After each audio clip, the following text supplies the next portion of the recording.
उच्च पादपों में प्रकाश संश्लेषण पर आधारित बहुविकल्पी प्रश्न।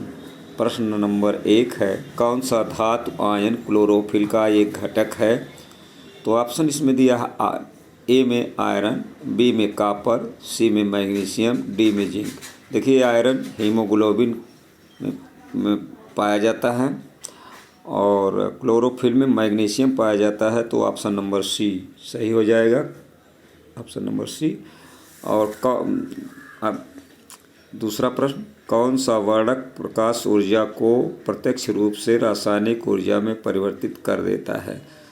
तो यहाँ पे chlorophyll A, B, xanthophyll, carotenoid दिया है, तो ऑप्शन नंबर ए सही हो जाएगा, क्लोरोफिल ए। तो क्लोरोफिल ए।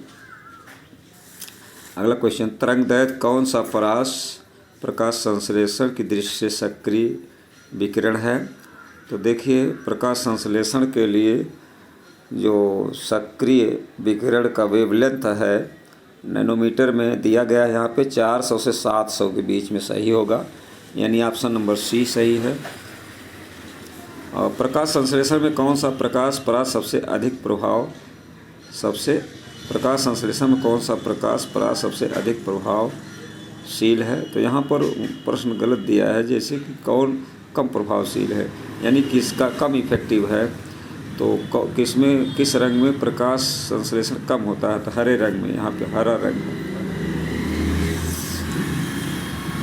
रसो संश्लेषित केम सिंथेटिक बैक्टीरिया अपनी ऊर्जा कहाँ से लेता है? तो इनऑर्गेनिक कंपाउंड से लेता है, इनऑर्गेनिक यौगिक से लेता है। तो इसमें ऑप्शन जो है नीचे दिया गया है, अगले पेज पे है, तो उस पेज पे चलते हैं। तो अकार्बनिक पदार्थ देखिए, यहाँ ऑप्शन नंबर डी सही हो जाएगा। psi सेकंड में ATP संश्लेषण के लिए आवश्यक ऊर्जा कहाँ से आती है? तो प्रोटॉन प्रवणता से आती है, ऑप्शन नंबर ए सही है। और 7th क्वेश्चन में, प्रकाश संश्लेषण में प्रकाश अपक्रिया के दौरान निम्नलिखित में किसका निर्माण होता है? ATP और शर्करा। तो शर्करा तो नहीं होता है, गलत है ये, option number A. Hydrogen O2 शर्करा, बी ऑप्शन भी गलत है। ATP हाइड्रोजन दाता यानी हाइड्रोजन डोनर और ऑक्सीजन, यही सही है, ऑप्शन नंबर सी सही है। और अगला है, प्रकाश संश्लेषण में अप्रकाशीय अपक्रिया इसलिए कहलाती है क्योंकि यह अंधेरे में भी हो सकता है, गलत। इसको प्रत्यक्ष प्रकाश ऊर्जा की आवश्यकता नहीं होती, यही ऑप्शन सही है, बी ऑप्शन। अगला है, किन पादप में पेप प्राथमिक CO2 ग्राही होता है? तो पेप प्राथमिक CO2 ग्राही जो है ये C4 प्लांट में होता है, जबकि RUBP C3 प्लांट में होता है, तो ऑप्शन नंबर ए सही हो जाएगा। जल विभाजन का संबंध किससे है? देखिए जल विभाजन थैलाकोइड झिल्ली की बाहरी सतह से होता है, तो यहाँ ऑप्शन नंबर डी हो जाएगा। अगला क्वेश्चन है, प्रकाशीय अपक्रिया में इलेक्ट्रॉन के बहाव का सही क्रम है। देखिए सबसे पहले psi सेकंड, फिर वहाँ से इलेक्ट्रॉन जाएगा प्लास्टोक्विनोन, फिर साइटोक्रोम, फिर psi फर्स्ट, फिर फेरोडॉक्सिन। तो यहाँ ऑप्शन नंबर ए सही हो जाएगा। अब अगले पेज पे चलते हैं, पेज नंबर 3 पे। C3 पादप में न पाया जाने वाला एंजाइम।